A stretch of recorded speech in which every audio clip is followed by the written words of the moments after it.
പ്രാർത്ഥനകരിക്കുവാൻ വീണ്ടും ദൈവം അവസരം തന്നതോർത്ത് നന്ദി നിറഞ്ഞ ഹൃദയത്തോടെ ഞാൻ സ്തോത്രം ചെയ്യുന്നു, സ്തുതിക്കുന്നു.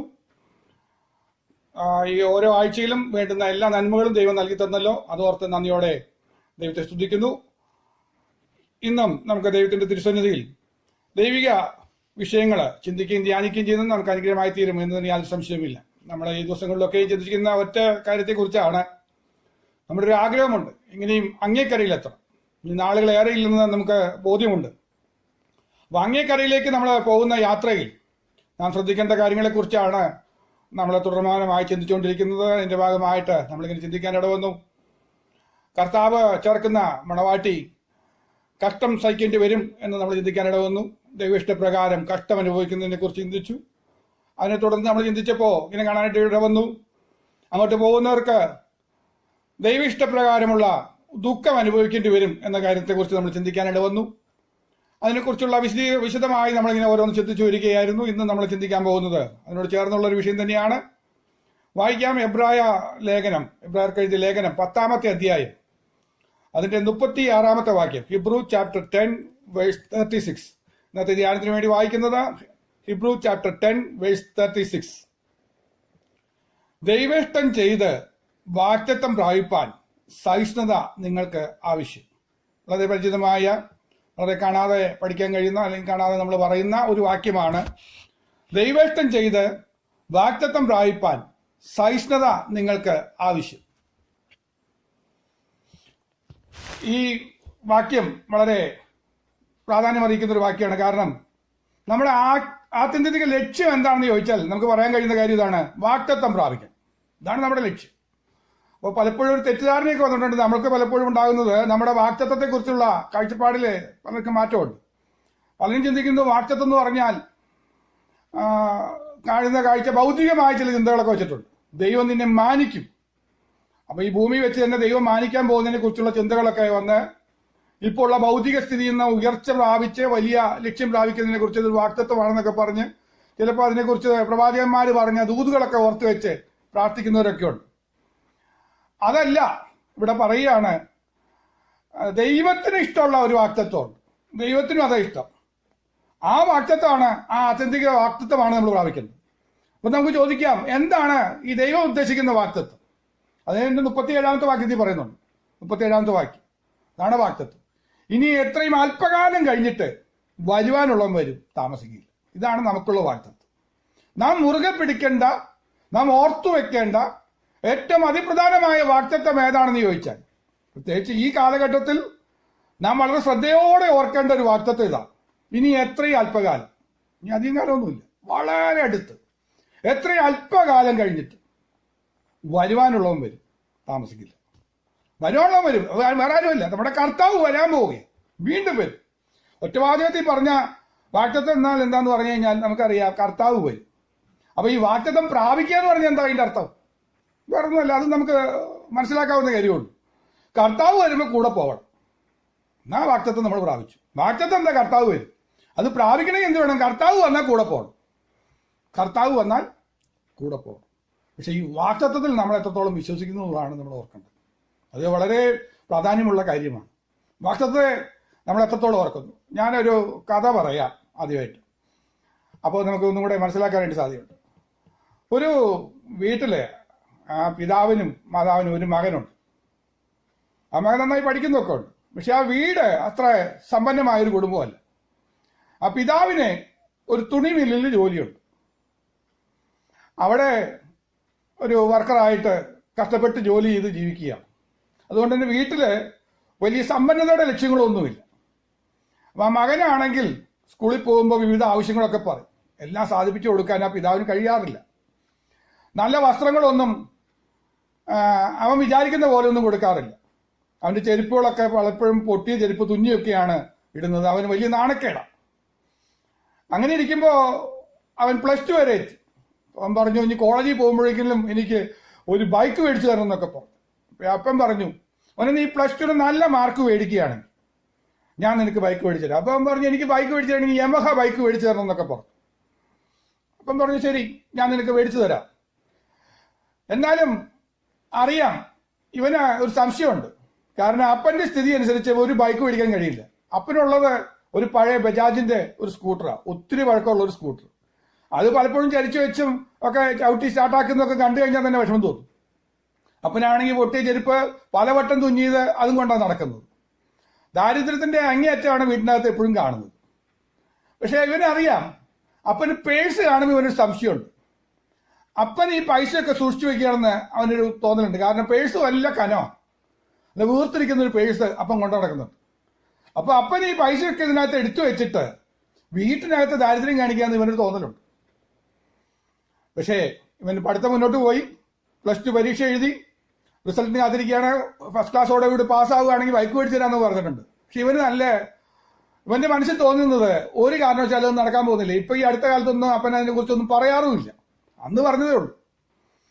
അപ്പൊ അവന് ഈ +2 ഒക്കെ കഴിഞ്ഞപ്പോ അവന് ഇനി കോളേജ് പഠനമൊക്കെ തോന്നിയപ്പോ അവന് തോന്നി, ഇവിടെ എന്റെ അപ്പന്റെ കൂടെ നിന്നിട്ട് എനിക്കൊന്നും നേടാൻ പറ്റുമെന്ന് തോന്നുന്നില്ല. നല്ലൊരു കോളേജിൽ പഠിക്കാനോ കാര്യങ്ങൾക്കൊന്നും നടക്കില്ല. ഞാൻ ഈ കോളേജിൽ പോയി കഴിഞ്ഞാൽ നാണക്കേടാവും. അവന് മനസ്സിൽ വല്ലാത്തൊരു വിഷമം തോന്നിയിട്ട് അവൻ തീരുമാനിച്ചു, ഇവിടെ നിന്നിട്ട് കാര്യമില്ല, ഞാൻ എങ്ങനെയും ഒളിച്ചോടാൻ പോവുക. ഞാൻ ഒളിച്ചോടി പോയി എവിടെയെങ്കിലുമൊക്കെ ചെന്ന് പല കഥകളിലും കേൾക്കുന്ന പോലെ ഞാൻ നന്നായി ധനികനായി വന്നിട്ട് അപ്പനൊക്കെ ഞാൻ പിന്നെ സഹായിച്ചോളാം. അപ്പന്റെ ഈ തരികട കൊണ്ടൊന്നും നടക്കില്ല. അപ്പനെല്ലാം ഈ പൈസയൊക്കെ പേഴ്സിൽ എടുത്തു വെച്ച് ഇങ്ങനെ കൊണ്ടു നടന്നു കഴിഞ്ഞാൽ എവിടെയും കൊണ്ട് എത്തിക്കാൻ കഴിയില്ല. അത് കാരണം റിസൾട്ട് വരണമെന്ന് ഇവൻ റിസൾട്ട് പോലും നോക്കാൻ നിൽക്കാതെ വേഗം പോയി അപ്പന്റെ മുറി ചെന്നപ്പോൾ അവന് അത്ഭുതകരമായ ഒരു കാഴ്ച കണ്ടു. അപ്പൻ അന്ന് പേഴ്സ് കൊണ്ടുവന്ന് മറന്നിരിക്കുന്നു. അവന് സന്തോഷമായി. അപ്പുറത്തും ഇപ്പുറത്തും നോക്കി അമ്മയൊന്നും കാണുന്നില്ലെന്ന് തോന്നിയപ്പോ ആ പേഴ്സ് എടുത്തോണ്ട് അവൻ ഓടി മുറ്റത്ത് പോയി ഒരു ബസ് കണ്ടു, അതിന് കൈ കാണിച്ച് കയറി അവൻ പോയി. അപ്പൻ പേഴ്സ് എടുക്കാൻ മറന്നുപോയി. ഇവൻ യാത്ര ചെയ്ത് ഒരു സ്ഥലത്ത് ചെന്ന് ഇറങ്ങി ചെന്നിട്ട് അപ്പന്റെ പേഴ്സ് തുറന്നു നോക്കി, അതിൽ ആ പൈസയൊക്കെ നോക്കി. അതനുസരിച്ച് ഇനി ദൂരെ യാത്ര പോകണം, ഡൽഹിക്ക് പോകണോ ബോംബെക്ക് പോകണോ. അവൻ ആലോചന വെച്ച് പേഴ്സ് തുറന്നു നോക്കിയപ്പോ പേഴ്സിനകത്ത് ആ 10 രൂപയുണ്ട്. ഈ വീർത്തിരിക്കുന്ന പേഴ്സിനകത്ത് ഒത്തിരി കടലാസ്. ഇവനങ്ങ് ദേഷ്യം വന്നു, പെട്ടെന്ന് ഇവന് സങ്കടവും വന്നു. ഞാൻ വിചാരിച്ച തെറ്റിപ്പോയില്ല, അപ്പൻ ഇതെല്ലാം ഇതിനകത്ത് എടുത്തു വെച്ചിരിക്കാന്ന് വിചാരിച്ചത്.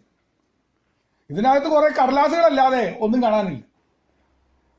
അവസാനം ഇവനെ എന്ത് ചെയ്യണമെന്ന് അറിയാതെ തലയൊക്കെ ആ മുടിയൊക്കെ പിച്ചി പറിച്ച് അവസാനം നിന്ന് ദേഷ്യമൊക്കെ വന്ന് അവസാനം വെറുതെ ഈ കടലാസുകൾ എടുത്തു നോക്കിയപ്പോ കണ്ട കാഴ്ച അപ്പന്റെ കമ്പനിയിൽ നിന്ന് കൊടുത്തൊരു കത്ത. കമ്പനി വളരെ നഷ്ടത്തിലോടുന്നത് കൊണ്ട് തൊഴിലാളികളുടെ ശമ്പളം 50% വെട്ടിക്കുറച്ചു എന്ന് പറയുന്ന ഒരു കത്ത്. അപ്പൊ അപ്പൻ ദാരിദ്ര്യം ഇവിടെ വീട്ടിൽ അറിയിക്കാതെ ഉള്ളതൊക്കെ വെച്ച് എങ്ങനെ കൊണ്ടുവരുന്നതിന്റെ കാര്യം അവന് മനസ്സിലായി. അവൻ വീണ്ടും കടലാസുകൾ നോക്കിയപ്പോൾ അത്ഭുതത്തോടെ ഒരു കാഴ്ച കണ്ടു. അപ്പൻ ഒരു യമഹ ബൈക്ക് വാങ്ങാൻ ഇൻസ്റ്റാൾമെന്റ് അടച്ചോണ്ടിരിക്കുക. അതിന്റെ ഡ്യൂ ഡേറ്റ് ആണ് ഇന്ന്. അപ്പൻ അത് വാങ്ങാൻ പോയിരിക്കുക.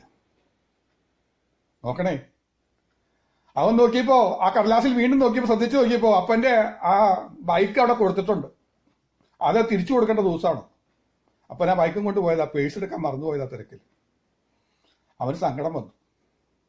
അവനോർത്തു, അപ്പൻ പറഞ്ഞ വാക്ക് പാലിക്കുന്നുണ്ട്, സ്നേഹനിധിയാണ്. പക്ഷെ ഞാൻ തെറ്റിദ്ധരിച്ചു. ഇന്ന് നമുക്ക് പറ്റുന്ന കാര്യം ഇതാ, വാഗ്ദത്തം ചെയ്തവനെ വിശ്വസനം എണ്ണാൻ പറ്റുന്നില്ല. പലർക്കും വാഗ്ദത്തം പറഞ്ഞവനെ വിശ്വസിക്കാൻ കഴിയുന്നില്ല.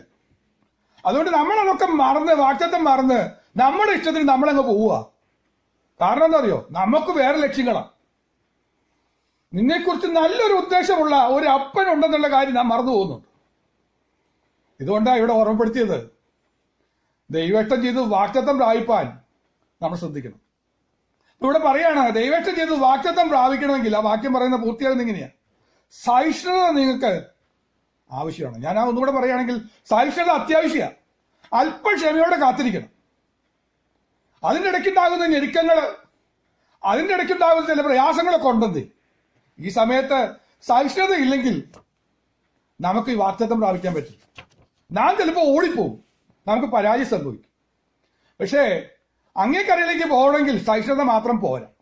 അപ്പോൾ ഒന്നാമത് അവിടെ പറയുന്നത് സഹിഷ്ണുത മതിയെന്നാണ്. അങ്ങേക്കരയിലേക്ക് എത്താൻ സഹിഷ്ണുത വേണം. തുടർന്ന് താഴോട്ട് വായിക്കുമ്പോൾ കാണാൻ കഴിയുന്ന ചില കാര്യങ്ങളുണ്ട്. താഴോട്ട് വായിക്കുമ്പോൾ ഇങ്ങനെയൊക്കെയാണ് കാണുന്നത്. അതിന്റെ 37ാമത്തെ വാക്യം, ഇനിയും എത്രയും അല്പകാലം കഴിഞ്ഞിട്ട് വരുവാനുള്ളവൻ താമസിക്കുകയില്ല. അടുത്ത വാക്യം ശ്രദ്ധിക്കുക, എന്നാൽ എന്റെ നീതിമാൻ വിശ്വാസത്താൽ ജീവിക്കും. അപ്പോ ഒന്ന് അവിടെ പറഞ്ഞിരിക്കുന്നതാണ്, സഹിഷ്ണുത നമുക്ക് ആവശ്യമാണ്. കർത്താവിന്റെ വരവെങ്കിൽ എടുക്കപ്പെടണമെങ്കിൽ വേണ്ടുന്ന 5 യോഗ്യത അവിടെ പറയുന്നുണ്ട്. അതിൽ ഒന്നാമത്തെ കാര്യം നമുക്ക് മനസ്സിലായി, സഹിഷ്ണുത ഇല്ലാത്തവർക്ക് കർത്താവിന്റെ വരവെങ്കിൽ എടുക്കപ്പെടാൻ കഴിയില്ല. രണ്ടാമത് പറയുന്നത് ഇങ്ങനെയാണ്, നീതിമാൻ വിശ്വാസത്താൽ ജീവിക്കണം. നീതിമാന്മാരെ ചേർക്കാനാണല്ലോ കർത്താവ് വരുന്നത്. അങ്ങനെ എല്ലാ നീതിമാന്മാരെയും കൊണ്ടുപോകാൻ പറ്റില്ല, ഈ വലഞ്ഞു പോയ നീതിമാന്മാരെ കൊണ്ട് ഇല്ലേ. എന്നാൽ വിശ്വാസത്താൽ ജീവിക്കുന്ന നീതിമാന്മാരെയാണ് ചേർക്കാൻ പോകുന്നത്. അപ്പൊ രണ്ടാമത് നമ്മൾ ശ്രദ്ധിക്കേണ്ട കാര്യം, നീതിമാന്മാർ വിശ്വാസത്താൽ ജീവിക്കണം എന്ന് പറഞ്ഞാൽ അതിന്റെ അർത്ഥം എന്താ? അതിനെക്കുറിച്ചൊന്നും ചെറുതായി ഒന്ന് പറയാം. അധികം വിശദീകരിക്കുന്നില്ല, എന്നാലും പറയാം. നമുക്കറിയാം എന്താ വിശ്വാസത്താൽ ജീവിക്കുക. പലർക്കും ഉണ്ട് വിശ്വാസത്താൽ ജീവിക്കുക എന്ന് പറഞ്ഞ് കുറേ തെറ്റുകാരനുള്ള ഒരു വാക്യമാണ്. എന്താ വിശ്വാസത്താൽ ജീവിക്കുക എന്ന് പറഞ്ഞു കഴിഞ്ഞാൽ പലരും തെറ്റിദ്ധരിച്ചിരിക്കുന്ന ജോലിക്ക് പിന്നെ പോകണ്ട, വിശ്വാസത്താൽ ജീവിക്കണം. നമുക്ക് എന്താ വേണ്ടതെന്ന് വെച്ചാൽ ദൈവം വീട്ടിൽ കൊണ്ടുവന്ന് തരും. ഏലിയാവിന് കാക്ക അപ്പം കൊണ്ടുവന്ന് കൊടുത്തില്ലേ, ഇറച്ചി കൊണ്ടുവന്ന് കൊടുത്തില്ലേ? അങ്ങനെയാണെങ്കിൽ നമ്മളെന്തിനു ജോലിക്ക് പോകുന്നത്? ഏതെങ്കിലും വീട്ടില് നമുക്ക് കിട്ടിയ വീട് സൗകര്യം അത് മതി, അവിടെ അങ്ങ് ഇരുന്നാൽ മതി. അതാ സമയങ്ങളിൽ ദൈവം ഓരോരുത്തരും കൊണ്ട് അരിയും ചാക്കും ഒക്കെ ആയിട്ട് ഇങ്ങ് വരും. ചിലരുടെ അനുഭവങ്ങളൊക്കെ സാക്ഷ്യങ്ങളൊക്കെ കേട്ടിട്ടില്ല. അപ്പൊ അത് തന്നെയാണ് നമ്മുടെ അനുഭവം എന്നൊക്കെ ചിന്തിച്ച് ചിലർ പറയുന്നത് വിശ്വാസത്താൽ അങ്ങ് ജീവിക്കാം എന്ന് പറയും. അതൊന്നും അല്ല ഈ പറഞ്ഞതിന്റെ അർത്ഥം. അതിന്റെ ശരിയായ അർത്ഥം എബ്രായത്തിൽ പറയുകയും പഠിപ്പിക്കുകയൊക്കെ ചെയ്യുന്നുണ്ട്. കാഴ്ചയാലല്ല, വിശ്വാസത്താൽ ജീവിക്കണം എന്നാണ് എന്റെ പറഞ്ഞിരിക്കുന്നത്. എന്ത് ഈ കാഴ്ചയാലെന്ന് പറഞ്ഞാൽ, ഈ ഭൗതികമായ കാഴ്ചയാൽ നോക്കിയാൽ നമുക്ക് കാണാനായിട്ട് കഴിയുന്നത് നീരോട്ടവും പച്ചപ്പും നോക്കി നടന്നാൽ. അങ്ങനെ കുറെ പേര് നടക്കുന്നുണ്ട്, ഈ നീരോട്ടവും പച്ചപ്പും നോക്കി നടക്കുന്നത്. അതിനെക്കുറിച്ചായി പറയുന്നത് ഏതാ? ആ നടത്തം നടന്നാൽ നീതിമാൻ വലഞ്ഞു പോകും. ആളെയൊക്കെ നമുക്ക് മനസ്സിലായല്ലോ, വിശദീകരിക്കുന്നില്ല അല്ലെ. പച്ചപ്പും നീരോട്ടമുള്ളിടത്ത് നോക്കി നടന്നൊരു മനുഷ്യനുണ്ട്. അപ്പുറത്ത് വിശ്വാസ കണ്ണാൽ നോക്കി കണ്ടൊരു മനുഷ്യനുണ്ട്. രണ്ടുപേരെയും നമുക്കറിയാം. വിശ്വാസ കണ്ണാൻ കണ്ടത്, ആ മനുഷ്യൻ കണ്ടത് എന്താണെന്ന് വെച്ചാൽ ദൈവം ശില്പിയായി നിർമ്മിച്ചതും അടിസ്ഥാനമിട്ടതുമായ നഗരത്തെ ലക്ഷ്യമിട്ട്, ആ പണിയുന്ന നഗരത്തെ ലക്ഷ്യം വെച്ച് നടന്നു പോയൊരു മനുഷ്യനുണ്ട്. ഇതിന്റെ പേര് അബ്രഹാം, നേരത്തെ പറഞ്ഞ മനുഷ്യന്റെ പേര് ലോത്ത്. ഇതാണ് നമ്മൾ മനസ്സിലാക്കാനുള്ളത്. ഇതെന്ന് നമുക്ക് മനസ്സിലാക്കാൻ കഴിയുന്നത്. വിശ്വാസത്താൽ ജീവിക്കുക എന്ന് പറഞ്ഞാൽ, നീതിമാൻ വിശ്വാസത്താൽ ജീവിക്കുക എന്ന് പറഞ്ഞാൽ ഭൗതികമായ നമ്മുടെ ലക്ഷ്യങ്ങളെ മാറ്റി വിശ്വാസ കണ്ണുകൊണ്ട് ആ വിശുദ്ധ നഗരത്തെ ലക്ഷ്യമാക്കിക്കൊണ്ട് യാത്ര ചെയ്യുന്നവനെയാണ് ഈ വിശ്വാസത്താൽ ജീവിക്കുക എന്ന് പറഞ്ഞു. അല്ലാതെ ഞാൻ അധ്വാനിക്കാതെ ജീവിക്കുന്നു, ഞാൻ ജോലിക്ക് പോവില്ല, ദൈവം നടത്തിക്കൊള്ളുന്നൊക്കെ പറഞ്ഞ് ദൈവത്തെ പരീക്ഷിക്കുന്ന പരിപാടിയൊന്നുമല്ല ഈ പറഞ്ഞത്. ആ പരിപാടിയും കൊണ്ട് നടന്നു കഴിഞ്ഞാൽ അവരെ സ്വർഗത്തിൽ കൊണ്ടുപോകുന്നൊന്നുമില്ല. തന്റെ വേല ഉദാസീനതയോടെ ചെയ്യുന്നവനായിട്ട് കണക്കാക്കുകയുള്ളൂ. അതൊന്നും പറ്റില്ല. ആത്മാർത്ഥമായി ജോലി ചെയ്യണം, ആത്മാർത്ഥമായി തന്നെ കാര്യങ്ങളെല്ലാം മുന്നോട്ട് കൊണ്ടുപോകണം, കുടുംബമൊക്കെ നന്നായി കൊണ്ടു നടക്കണം. ആ വക കാര്യങ്ങളിലൊക്കെ വളരെ ശ്രദ്ധ വയ്ക്കുക തന്നെ വേണം. ഈ വാക്യം പറഞ്ഞ് തരികടയും കൊണ്ട് നടക്കുന്ന കുറെ പേരുണ്ട്, അതൊന്നും പറ്റില്ല. അപ്പൊ ഭൗതിക വിശ്വാസം കൊണ്ട് നടന്നാലുള്ള കുഴപ്പമെന്ന് പറഞ്ഞാൽ ഒരു ദിവസം ന്യായവിധിയുടെ തീ വന്നാൽ കത്താവുന്നതേ ഉള്ളൂ. അതൊക്കെ ഈ പച്ചപ്പും അല്ലെങ്കിൽ നീരോട്ടം ഒക്കെ, ആ തീ ന്യായവിധിയുടെ തീ വന്ന് വീണാൽ അതോടുകൂടെ തീരും. എന്നാൽ അക്കരെ പോകാൻ ആഗ്രഹിക്കുന്നവർ ഇവിടെ കാണാത്ത കാര്യങ്ങൾ, ഇവിടെ കണ്ണുകൊണ്ട് നോക്കിയാൽ കാണാത്ത കാര്യങ്ങൾ, അതിനെയാണ് വിശ്വാസത്തെ കാണുന്നത്. അങ്ങനെ പോകുന്ന പോക്കിനെ കുറിച്ചാ പറഞ്ഞത് നീതിമാൻ വിശ്വാസത്താൽ ജീവിക്കും. ആ ചിന്തയും കൊണ്ട് നടക്കുമ്പോൾ ഇവനൊരു ജീവൻ കിട്ടും. ആ ജീവന്റെ വരാൻ നിത്യജീവൻ. നിത്യജീവൻ നഷ്ടമാകുന്നത് എപ്പോഴാണെന്ന് ചോദിച്ചു കഴിഞ്ഞാൽ ആ കാഴ്ചയും ആ ലക്ഷ്യവും മാറിയിട്ട്, ഞാൻ ഒന്നുകൂടെ വീണ്ടും ആവർത്തിച്ച് പറയാ, നീരോട്ടവും പച്ചപ്പും അല്ലേ, അതിനെ ലക്ഷ്യമാക്കി പോകുമ്പോ എന്താ സംഭവിക്കുന്നത്? നമ്മുടെ ആത്മീക ജീവൻ നഷ്ടമായി പോകും. ഇതാണ് ശ്രദ്ധിക്കേണ്ട രണ്ടാമത്തെ കാര്യം. ആദ്യത്തെ ഇമ്പോർട്ടൻ്റ് ആയ കാര്യം ഞാൻ വിശദമായിട്ട് അവസാനം പറയാൻ വെച്ചിരിക്കുകയാണ്. മൂന്നാമത്തെ കാര്യം ഇവിടെ പറഞ്ഞിരിക്കുന്നത് ഇങ്ങനെയാണ്: പിന്മാറുന്നു എങ്കിൽ എന്റെ ഉള്ളത്തിന് അവന് പ്രസാദമില്ല. പിന്മാറ്റത്തെ കുറിച്ച് പറഞ്ഞിരിക്കുക. രണ്ടുതരം പിന്മാറ്റം അവിടെ പറയുന്നുണ്ട്, ഞാൻ വിശദീകരിക്കും. ഇവിടെ പറഞ്ഞത് മൂന്നാമത്തെ കാര്യം പറയാം. ചിലർ പിന്മാറി ദൈവപ്രസാദം നഷ്ടപ്പെടുത്തുന്ന ഒരു പിന്മാറ്റമുണ്ട്. ദൈവപ്രസാദം നഷ്ടപ്പെടുത്തുന്ന പിന്മാറ്റം. എന്താ ഈ പിന്മാറ്റം എന്ന് പറഞ്ഞാൽ? പിന്മാറ്റം എന്ന് പറഞ്ഞാൽ നമ്മൾ കണക്കാക്കി വെച്ചെന്ന് പറയും, സഭായത്തിന് വന്നാൽ കൈയടിക്കാതിരിക്കുന്നവർ പിന്മാറ്റത്തിൽ. സാക്ഷ്യം പറയാൻ അവസരം കൊടുത്താലും സാക്ഷ്യം പറയാതെ മിണ്ടാതിരിക്കും, അവരൊക്കെ പിന്മാറി. പ്രാർത്ഥിക്കാൻ പറഞ്ഞാൽ പ്രാർത്ഥിക്കുന്നില്ല, ഇവരൊക്കെ നമ്മൾ പിന്മാറ്റക്കാരായിട്ട് വെച്ചേക്കാം. അതൊന്നുമല്ല ബൈബിൾ പറയുന്ന പിന്മാറ്റം. പിന്മാറ്റക്കാരുടെ ഞാൻ പേര് വേണമെങ്കിൽ പറഞ്ഞു തരാം. പിന്മാറിപ്പോയ ഒരാളുടെ പേര് പറയാനും ദാവീദ്, ഇവിടെ സംഭവിക്കും, ഏലിയാവ്, യോന, പത്രോസ്, ഇങ്ങനെ കുറെ പിന്മാറ്റക്കാർ ബൈബിളിലുണ്ട്. അപ്പോൾ പിന്മാറ്റം എന്ന് പറഞ്ഞാൽ എന്താണെന്ന് അറിയണ്ടേ? ഞാൻ പറഞ്ഞുതരാം, മറന്നല്ല. ദൈവം തന്ന വാഗ്ദത്തം മറക്കുക, 1. 2, ദൈവം ഏൽപ്പിച്ച ദൗത്യം മറക്കുന്ന ആരുണ്ടോ അവരെയൊക്കെ വിളിക്കുന്ന പേരായി പിന്മാറ്റക്കാരൻ. നിങ്ങൾ ഒന്നുകൂടെ വ്യക്തമാക്കാം. ദൈവം ഒരു ദർശനം കൊടുത്തിട്ടുണ്ട്, ആ ദർശനം മറക്കുക. ദൈവം ഒരു ദൗത്യം ഏൽപ്പിച്ചിട്ടുണ്ട്, ആ ദൗത്യം മറന്നിട്ടാണ് ജീവിക്കുന്നതെങ്കിൽ അവരെ വിളിക്കുന്ന പേരാ പിന്മാറ്റക്കാരൻ. അതാ ഞാൻ ഈ 3 പേരുടെ പേര് പറഞ്ഞു. യോന, ഞാൻ ഒരു എക്സാമ്പിൾ പറഞ്ഞു. യോന പ്രവാചകനെ ഒരു ദർശനം കൊടുത്തു, നിനിവയെ നശിപ്പിക്കാൻ പോകും. അപ്പൊ അതിന് വിരോധമായി സംസാരിക്കണം. ഇതാണ് ദൈവം കൊടുത്ത ദർശനവും ദൗത്യവും. ഇപ്പൊ യോന എന്താ ചെയ്യുന്നത്? നിനിവയെ പോകുന്നില്ല. ആ ദർശനം അങ്ങ് മറന്നു, ദൗത്യം അങ്ങ് മറന്നു. ദൗത്യം മറന്നിട്ട് ഇപ്പൊ എന്താ ചെയ്യുന്നത്? വേറെ പരിപാടി ചെയ്യുക, കപ്പലിൽ കിടന്നു ഉറങ്ങുക. ആരെ വിളിക്കുന്ന പേരാ പിന്മാറ്റക്കാരൻ. ഭർത്താവ് നോക്കിയപ്പോൾ പിന്മാറിപ്പോയതാണ്. അവന്റെ ഉള്ളത്തിൽ പ്രസാദമില്ല ഇവനെ കുറിച്ച്. ഇങ്ങനെ പോയതിനെ കുറിച്ച് പ്രസാദമൊന്നുമില്ല ദൈവം. ദൈവം പ്രസാദിക്കുമോ? ഇല്ല. ഏലിയാവിന് ദൈവം ഒരു ദർശനം കൊടുത്തിട്ടുണ്ട്. എന്താ ദർശനം കൊടുത്തെന്ന് അറിയോ? ജീവനുള്ള ഏക സത്യ ദൈവം ഇസ്രായേലിന്റെ ദൈവമാണ് യഹോവ. അതൊരു ദൗത്യമായിട്ട് ഏൽപ്പിച്ചിരിക്കുക. അത് നീ ദേശത്ത് വെളിപ്പെടുത്തി കൊടുക്കണം. അവനൊന്ന് പ്രാർത്ഥിച്ചാൽ മതി, തീ ഇറങ്ങി വരും. എല്ലാവരുടെയും മുന്നിൽ ജീവനുള്ള ദൈവം ആരാന്ന് വെളിപ്പെടുത്തി കൊടുക്കാൻ കഴിയുന്ന ഒരു ദൗത്യമുണ്ട്. ഈ ദൗത്യം ഏൽപ്പിച്ചവൻ എന്ത് ചെയ്തു എന്ന് പറഞ്ഞാൽ ഒരു ദിവസം ഇതൊക്കെ ഇങ്ങ് മറന്നു. ഇപ്പൊ എന്താ ചെയ്യുന്നതെന്ന് പറയും? ഇപ്പൊ വെളിപ്പെടുത്തി കൊടുക്കല്ല, ഇപ്പൊ വെളിപ്പെടുകയല്ല, ഒളിച്ചിരിക്കുക. എവിടെ? ചൂരച്ചെടിയുടെ തണലിൽ. ചൂരച്ചെടിയുടെ തണലിൽ പോയിട്ട് ഒളിച്ചിരിക്കുക. അവനെ വിളിക്കുന്ന പേരാ പിന്മാറ്റക്കാരൻ. ഏലിയാവ് പിന്മാറിപ്പോയി, ദൈവത്തിന്റെ ഉള്ളത്തിൽ പ്രസാദം പോയി. ഇതുവരെ പ്രസാദിച്ച് നിൽക്കുക, പ്രാർത്ഥിച്ചാൽ മതി, ഉടനെ തീ ഇറങ്ങും. ഇപ്പൊ പ്രാർത്ഥിച്ചാൽ ദൈവം കേൾക്കില്ല. എന്താ പ്രാർത്ഥിക്കുന്നത് അറിയും? ഇപ്പൊ മതി യഹോവേ, എന്റെ പ്രാണൻ എടുത്തുകൊള്ളണേ. ദൈവം കേൾക്കാൻ പോണില്ല. കാരണം അറിയും, അവന്റെ ഉള്ളത്തിൽ പ്രസാദമില്ല. ഈ പിന്മാറിപ്പോയി കഴിഞ്ഞാൽ ദൈവത്തിന് അവന്റെ ഉള്ളത്തിൽ പ്രസാദമില്ല. ദൈവത്തിന്റെ ഉള്ളത്തിൽ പ്രസാദം ഇല്ലെങ്കിൽ പ്രാർത്ഥിച്ചിട്ടൊന്നും കേൾക്കില്ല. അതല്ലേ യോനിക്കാൻ പറ്റിയത്. ഈ പ്രസാദം നഷ്ടപ്പെട്ടു. പിന്മാറിപ്പോയി കഴിയുമ്പോൾ പ്രസാദം നഷ്ടപ്പെട്ടിട്ട് കിടന്നങ്ങുന്ന അയ്യം വിളിക്കുക. കിടന്നിട്ട് കണ്ടോ അയ്യം വിളിക്കുന്ന കണ്ടോ? 3 ദിവസം കിടന്ന് അയ്യം വിളിക്കുക, മത്സ്യത്തിന്റെ വയറ്റിൽ കിടന്നു. എന്താ സംഭവിക്കുന്നു നോക്ക. ദാവീദ്, അടുത്ത പിന്മാറ്റക്കാരനെ കുറിച്ച് പറയാം. ദാവീദിടയ്ക്ക് പിന്മാറിപ്പോയെന്ന്. എപ്പോഴാ? ദാവീദിനൊരു ദർശനം കൊടുത്തിട്ടുണ്ട്. എന്താണെന്നറിയോ? ഫെലിസ്തീനെ നിഗ്രഹിച്ച് തുടങ്ങിയതാ ദാവീദിന്റെ ഓട്ടം. ഫെലിസ്തീനെ മുഴുവൻ ഇല്ലാതെയൊക്കെ ശത്രുക്കളെ കൊന്നൊടുക്കി ഇസ്രായേലിന് ജയം കൊടുക്കാൻ കഴിയുന്ന ഒരു ദർശനം കൊടുത്തിരിക്കുന്നു. അതിനുള്ള ശക്തിയെ കൊടുത്തിരിക്കുന്നു, അതിനുള്ള അഭിഷേകം കൊടുത്തിരിക്കുന്നു. അതിനുള്ള ശക്തിയും കൃപയും അഭിഷേകമൊക്കെ ഉള്ള ദാവീദ് അതങ്ങ് മറന്നു. യുദ്ധം നടക്കുമ്പോ ഇപ്പൊ എന്താ ചെയ്യുന്നതെന്ന് അറിയോ? ഇപ്പൊ യുദ്ധം നടക്കുമ്പോ ദാവീദ് വേറെ പല കാര്യങ്ങളും ശ്രദ്ധ വെച്ചിരിക്കും. ശത്രുവിനെ കൊല്ലുന്നതിന് വരെ ഇപ്പൊ എന്താ ചെയ്യുന്നത് അറിയോ? അയൽക്കാരൻ സ്നേഹിതനെ കൊല്ലുക. ഇവരെ വിളിക്കുന്ന പേരാ പിന്മാറ്റക്കാരൻ. ഹൃദയപ്രകാരമുള്ള മനുഷ്യനാ, പക്ഷെ പിന്മാറിപ്പോയ ദൈവത്തിന്റെ ഉള്ളത്തിൽ പ്രസാദം കാണില്ല. പ്രസാദം നഷ്ടപ്പെട്ടു. അവരെ തന്നെ വിളിച്ച് കരഞ്ഞത് 51 സംഘത്തിന്. കഴിഞ്ഞ ദിവസമൊക്കെ നമ്മൾ ഓർത്തതും ധ്യാനിക്കുകയും ചെയ്തത്. ഇതേപോലെ തന്നെ പത്രോസിനൊരു ദർശനം കൊടുത്തിട്ടുണ്ടായിരുന്നു. ആരാന്നറിയോ? ഒരു ദർശനം കൊടുത്തിട്ടുണ്ടായിരുന്നു. ഒരു വലിയ ദർശനവും ഒരു വലിയ കാഴ്ചപ്പാടും കൊടുത്തിട്ടുണ്ട്. എന്നിട്ട് പത്രോസ് പറഞ്ഞൊരു വാചകമുണ്ട്, നിത്യജീവ മൊഴികൾ നിന്നിലുണ്ട്, നിന്നെ വിട്ട് ഞങ്ങൾ എവിടെ പോകും? കാരണം നീ അത്യുന്നതനായ ദൈവത്തിന്റെ പുത്രനായ ക്രിസ്തു. എന്നാ വെളിപ്പാടാ! ഇത്ര നല്ല വെളിപ്പാട് കിട്ടിയ മനുഷ്യനാ. എന്നാ ഇപ്പൊ എന്താ പറ്റിയെന്ന് അറിയോ? അകലം വിട്ട് നടക്കുക.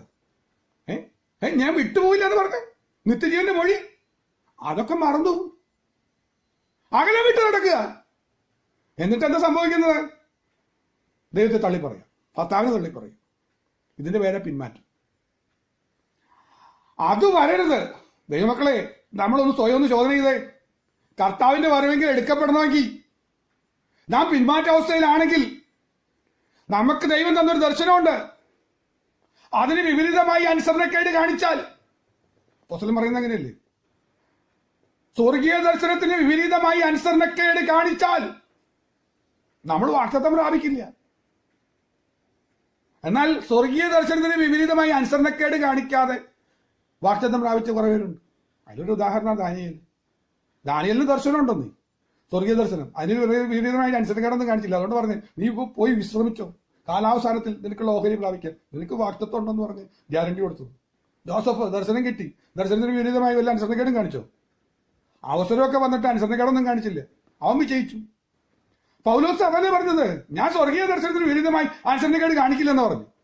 ഒരു ദർശനം ലഭിച്ചിട്ട് ഒരിക്കൽ ദർശനം പ്രാപിച്ചിട്ട് പിന്മാറി പോകുന്ന അവസ്ഥയൊന്നും ആർക്കുണ്ടാകില്ല, പൗലോസിനുണ്ടാകില്ല.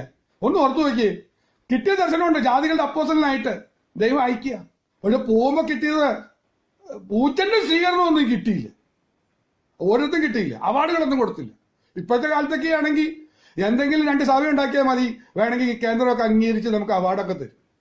പക്ഷെ ആളൊക്കെ അണിയിക്കുന്നു, വലിയ ഇന്റർവ്യൂ ഒക്കെ വരും. അന്ന് ഇതൊന്നും കിട്ടിയില്ല. ഇന്ന് പലരും നിരാശരായിട്ടിരിക്കുന്നത് ഒതുങ്ങി കഴിഞ്ഞു കൊടുക്കുന്നത് അംഗീകരിക്കുന്നില്ല, അല്ലെങ്കിൽ നമ്മുടെ പ്രസിദ്ധരാകുന്നില്ലെന്നൊക്കെ പറഞ്ഞ് വിഷമിക്കുന്ന കുറെ പേരൊക്കെ ഉണ്ട്. അങ്ങനെ ആവരുത്. പൗലോസിന് അങ്ങനെയൊന്നും വന്നില്ല.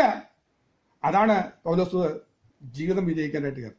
നമ്മുടെയും ക്രിസ്ത്യ ജീവിതം വിജയിച്ച് വാഗ്ദത്തം പ്രാപിക്കണോ, അവന്റെ വരവിൽ എടുക്കപ്പെടണമോ? നാം ശ്രദ്ധിക്കേണ്ട 3ാമത്തെ കാര്യമാണ് പിന്മാറ്റം വരരുത് എന്ന് പറഞ്ഞാൽ ദൈവത്തിന് ഉള്ളിൽ പ്രസാദമില്ലാത്ത രീതിയിൽ നാം പിന്മാറിപ്പോകരുത്. ഇത് ചെറിയ പിന്മാറ്റങ്ങളാണ്. അടുത്തത് 4ാമത്തെ കാര്യം പറയുന്നുണ്ട്. ആ പിന്മാറ്റത്തിന്റെ അടുത്ത ഭാഗം പറയുന്നത് ഇങ്ങനെയാണ്: നാമോ നാശത്തിലേക്ക് പിന്മാറരുത്. 4ാമത്തെ കാര്യം പറയാം. ഇത് ദൈവത്തിന് ഉള്ളിൽ പ്രസാദമില്ലാത്തൊരു പിന്മാറ്റം. അവർ മടങ്ങി വന്നിട്ടുണ്ട് അല്ലേ, ദാവീദും ഏലിയാവും യോനയും.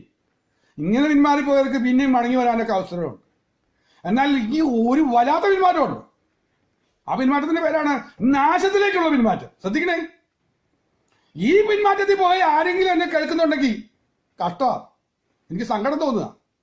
കാരണം അങ്ങനെ ഒരു പിന്മാറ്റത്തിലേക്ക് പോയി കഴിഞ്ഞാൽ പിന്നെ തിരിച്ചു വരാൻ പറ്റില്ല. നാശത്തിലേക്ക് അവർ പോയി. അവരെ കൊണ്ടുവരാനല്ല പോകുന്നത് അല്ലേ. കർത്താവ് വന്നാൽ അവരെ കൊണ്ടുപോയില്ല. അവര് നാശത്തിലേക്ക് ഓൾറെഡി ടിക്കറ്റ് എടുത്തു കഴിഞ്ഞവരാ. അവര് ഒരു കാരണവശാലും കർത്താവ് കൊണ്ടുപോയില്ല. ഉദാഹരണം വേണമെങ്കിൽ പറയാം. ഒന്ന് ശൗൽ രാജാവ്. ഒരു പിന്മാറ്റം വന്നതാ. ദൗത്യമൊക്കെ മറന്ന്, ദർശനമൊക്കെ മറന്ന് തന്നിഷ്ടത്തിനൊരു ഓട്ടം ഓടിയതാ. വാക്തത്വം ചെയ്തവനെ വിശ്വസനം എണ്ണാൻ കഴിയാതെ കർത്താവ് വാക്ക് പാലിക്കുവോ, പ്രവാചകൻ വാക്ക് പാലിക്കുവോ എന്നൊക്കെ സംശയം വന്നിട്ട് ഒരു പിന്മാറ്റം പോയതാ. ആ പോയ പോക്കുന്ന് തിരിച്ചു വരാൻ അനുതാപത്തിലേക്ക് അവൻ വന്നില്ല. കാരണം നമ്മൾ കഴിഞ്ഞ ദിവസം ഓർത്തതാ. അനുദവിച്ച് മടങ്ങി വരാത്തോണ്ട് എന്ത് സംഭവിച്ചു? ആ പോക്ക് പോയത് നാശത്തിലേക്ക് പിന്മാറി അങ്ങ് പോയി. ഒത്തിരി നാളത്തേക്ക് പോകരുത്.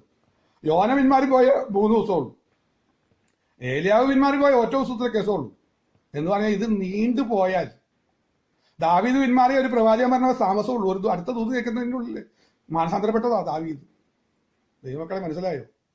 എന്താ ഈ അടുത്ത ആളെ ഞാൻ പരിചയപ്പെടുത്തുമ്പോൾ ഒന്നുകൂടെ മനസ്സിലാവും. അടുത്ത ആളെ ഞാൻ പറയാം യൂദ, ആ നാശയോഗ്യൻ. കാരണം മനസ്സിലായോ? അവൻ നശിച്ചുപോയി, പിന്മാറി ഒരു പോക്ക് പോയി. പണം അവനെ സ്വാധീനിച്ചപ്പോ പിന്മാറ്റം വന്നതാ. ദ്രവ്യാഗ്രഹത്തിന്റെ സ്വാധീനത്താൽ ഒരു പിന്മാറ്റം വന്നാൽ മറ്റെല്ലാ പിന്മാറ്റത്തെക്കാളും പെശക നാശത്തിലേക്ക് എത്തും. അതാണ് പറഞ്ഞത്. 5 പ്രാവശ്യം യേശു തമ്പുരാൻ അവനോട് പറഞ്ഞു, ആ മനുഷ്യൻ നീ തന്നെ എന്നൊക്കെ പറഞ്ഞ് വെളിപ്പെടുത്തി 5 തവണ ദൂത് കൊടുത്തിട്ടും അവൻ പിന്മാറിപ്പോയി. ആ പോക്കിന്റെ പേരാ നാശയോഗ്യനായിട്ട് മാറുന്നത്. നീ നാശത്തിലേക്ക് പോകുന്നത് അപ്പോഴാ. നാശത്തിലേക്ക് പിന്മാറരുത്. ആ പിന്മാറിപ്പോയി കഴിഞ്ഞാൽ സ്വർഗ്ഗരാജ്യത്തിലെത്തില്ല. അതാണ് 4ാമത്തെ കാര്യം. ഞാൻ അധികം വിശദീകരിക്കാതെ വേഗത്തിൽ പോട്ടെ. അടുത്തത് 5ാമത്തെ കാര്യം പറയാം.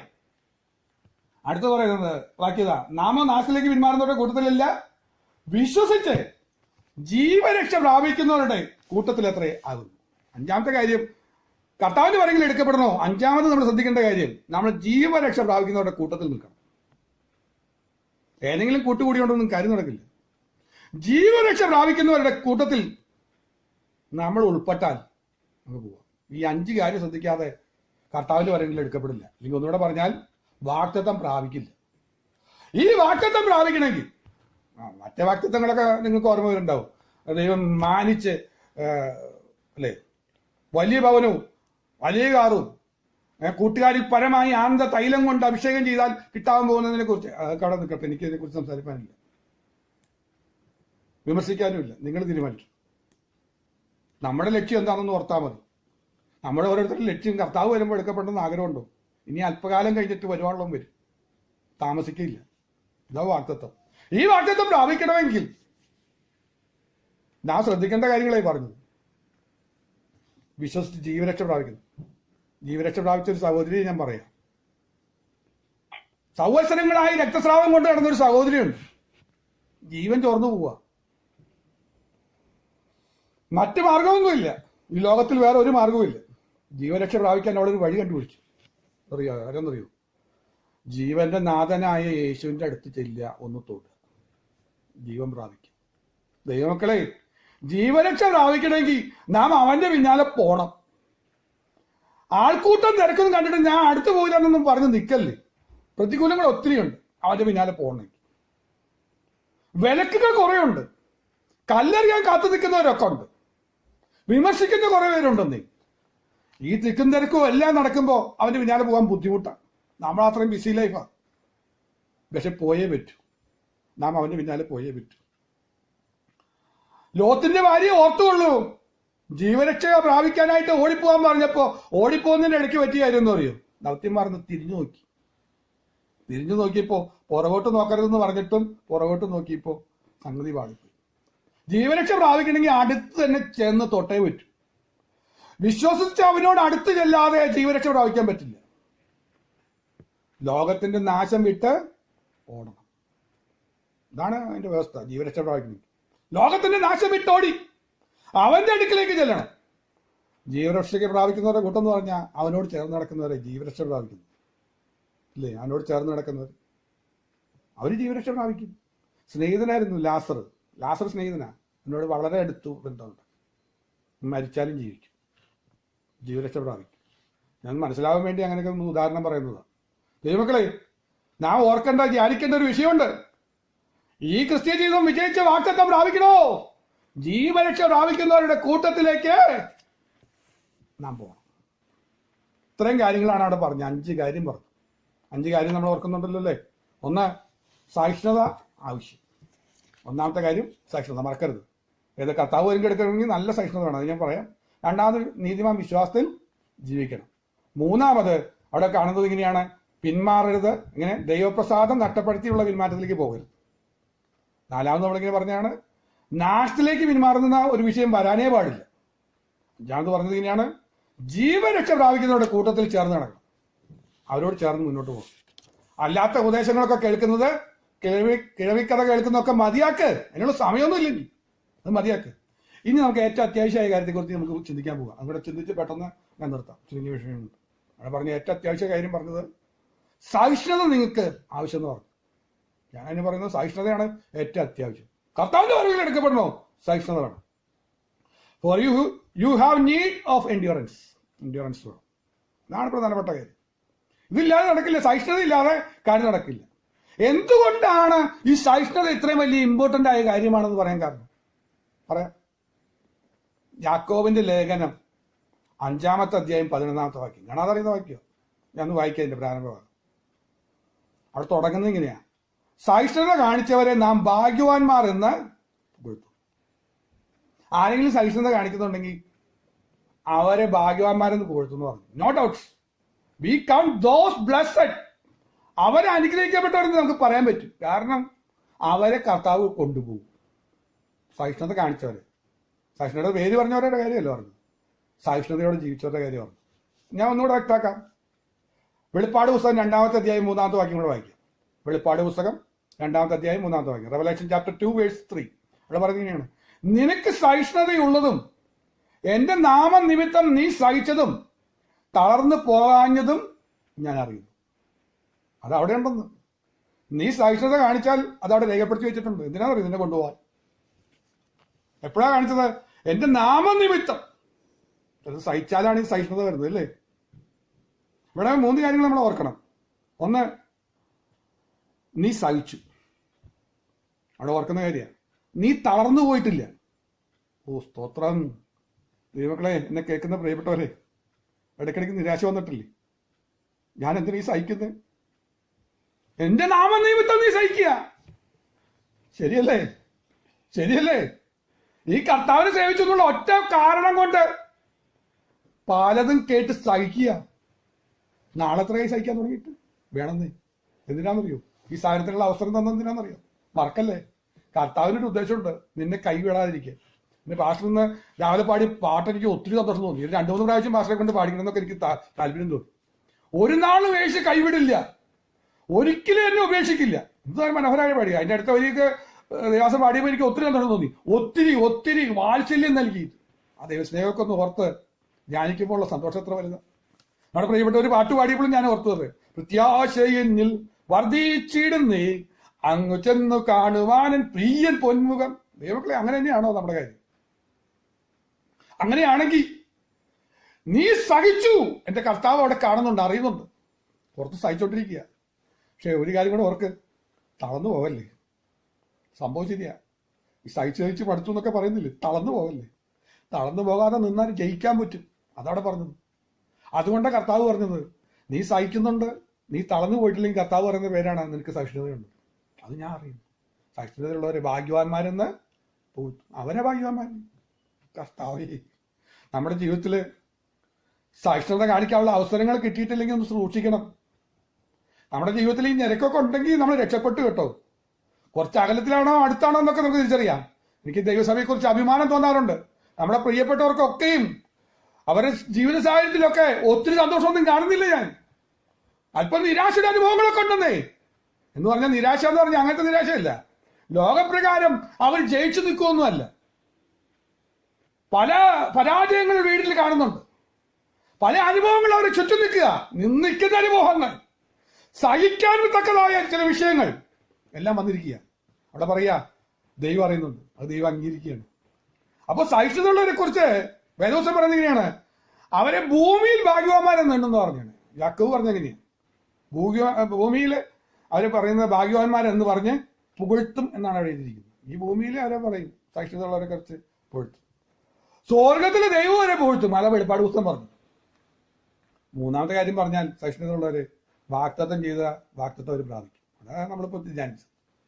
അതുകൊണ്ടാണ് ഈ സഹിഷ്ണുത ഇത്രയും ഇമ്പോർട്ടന്റ് ആണെന്ന് പറയാൻ കാരണം.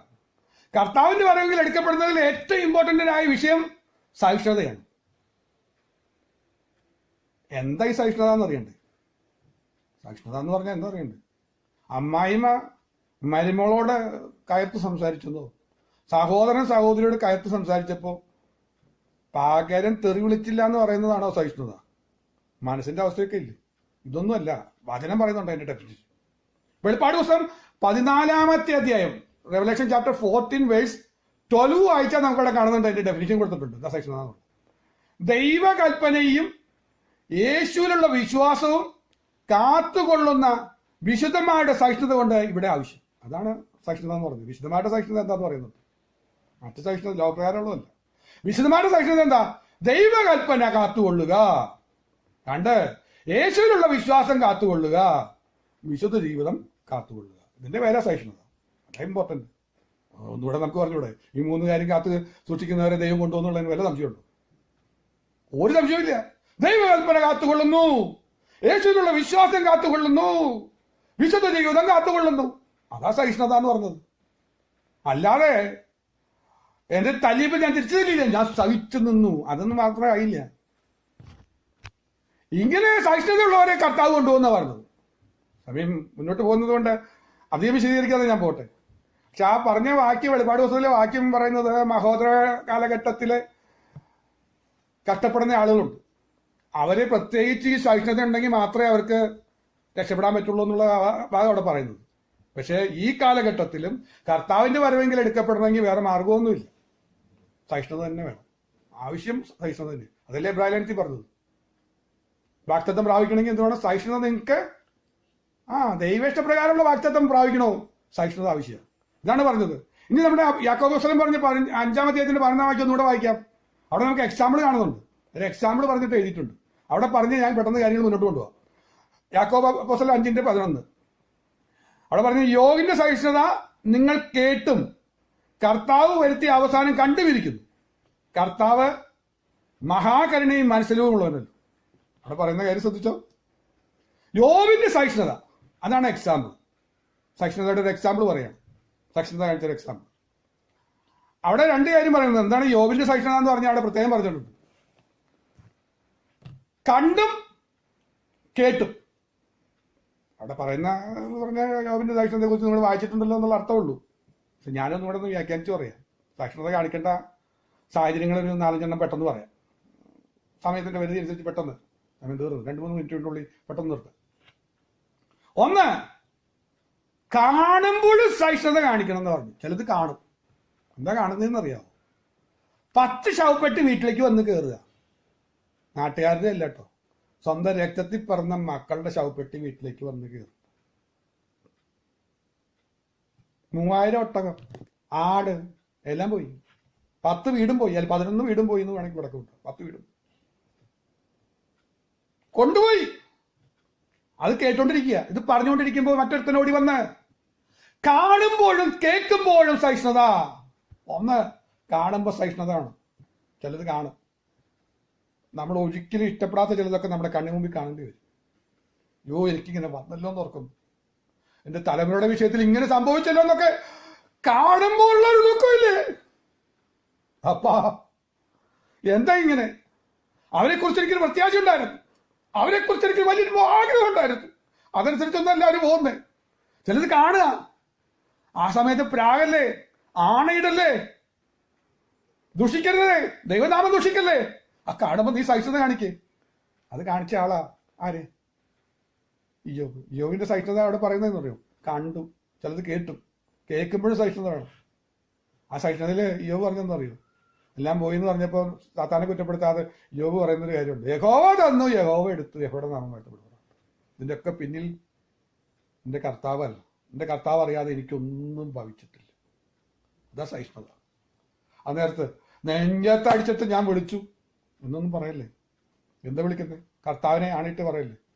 ഈ ദൈവത്തെ എനിക്ക് വേണ്ടാന്നൊന്നും പറയല്ലേ, തള്ളി പറയല്ലേ. അതുകൊണ്ട് ആ സഹിഷ്ണുതയെ കുറിച്ച് അവിടെ കർത്താവ് പറയുന്നുണ്ട്. യോബ് 2:3 വാക്യത്തിൽ എന്താ സഹിഷ്ണുത അറിയോ? യോബിന്റെ സഹിഷ്ണുത, ഇതെല്ലാം നശിച്ചിട്ടും നഷ്ടപ്പെട്ടിട്ടും അവൻ തന്റെ ഭക്തി മുറുകെ പിടിച്ചുകൊണ്ടിരിക്കുന്നു. അതിന്റെ പേരല്ലേ സഹിഷ്ണുത. നമ്മുടെ വെളിപ്പാട് ദിവസം മനസ്സിലായില്ലേ? അതാ യോബിന്റെ സഹിഷ്ണുത എന്ന് പറഞ്ഞു. എല്ലാം നഷ്ടപ്പെട്ടു, അത് കണ്ടു കേട്ടു വരാൻ പോകുന്നു പറഞ്ഞ പ്രവചനമൊന്നുമല്ല, നേരിട്ട് അനുഭവിക്കുക. ആ സമയത്ത് സഹിഷ്ണുത കാണിച്ചെന്ന് പറഞ്ഞാൽ എന്താണെന്ന് അറിയാം? എന്താ സഹിഷ്ണുത? ഭക്തി മുറുകെ പിടിച്ചുകൊണ്ടിരിക്കുക. ഭക്തി മുറുകെ പിടിച്ചുകൊണ്ടിരിക്കുന്നു. അതാ വേറെ വല്ലവരും കൂട്ടുപിടിച്ചിട്ടുണ്ടോ? ഇവിടെയാണ് മടങ്ങി വരേണ്ടത്. കർത്താവിനെ തന്നെ ആശ്രയം വെച്ചുകൊണ്ടിരുന്നാൽ അവൻ ചേർത്തോളൂ. സ്തോത്രം. 3-ാമത്തെ കാര്യം പറയാം. റോമാലേഖനം 12:12, റോമർ ചാപ്റ്റർ 12 വേഴ്സ് 12 കാണാതെ അറിയുന്നൊരു വാക്യ. കഷ്ടതയിൽ സഹിഷ്ണുത കാണിക്കും. ഈ സഹിഷ്ണുത കാണിക്കണ്ട. 1 കാണുമ്പോൾ സഹിഷ്ണുത കാണിക്കണം, 2 കേൾക്കുമ്പോൾ സഹിഷ്ണുത കാണിക്കണം, 3-ാമത് ഇവിടെ പറയാം കഷ്ടതയിൽ സഹിഷ്ണുത കാണിക്കണം. കഷ്ടത വരും, അതിന് കഷ്ടതയിൽ സഹിഷ്ണുത കാണിക്കുന്നു. കഷ്ടത സഹിഷ്ണുതയെയും സഹിഷ്ണുത സിദ്ധതയെയും സിദ്ധത പ്രത്യാശയും ഉളവാക്കുന്നു എന്നറിഞ്ഞ് നാം കഷ്ടങ്ങളിലും പ്രശംസിക്കുന്നു. ഇതിങ്ങനെ ഒരു പ്രോഡക്റ്റായിട്ട് വരിക. നമ്മുടെ പ്രത്യാശയിലേക്ക് എത്തണോ? ആ പ്രത്യാശയിലേക്ക് എത്തണോ? കഷ്ടതയിൽ സഹിഷ്ണുത കാണിച്ചാലേ സ്റ്റെപ്പ് അതാ. അതുകൊണ്ടാണ് പറഞ്ഞത് ഏറ്റവും അത്യാവശ്യമുള്ള കാര്യം. കർത്താവിന്റെ വരവെങ്കിൽ എടുക്കപ്പെടാനുള്ള ഏറ്റവും അത്യാവശ്യമായ കാര്യം സഹിഷ്ണുതയാണ്. സമയം തീർന്നല്ലോ, ഞാൻ നിർത്തുക. ഒറ്റ വാക്യം കൂടെ പറഞ്ഞ് ഞാൻ നിർത്താം. 2 തെസ്സലോനിക്കർ 1:4 വാക്യം വാക്കി അവിടെ നിർത്തുക. അവിടെ പറയുന്നത് ഇങ്ങനെയാണ്, അതൊന്ന് ശ്രദ്ധിച്ചു വായിക്കണേ. 4-5 വാക്യം വളരെ ഇമ്പോർട്ടന്റ് ആണ്, ഞാൻ വായിക്കാം.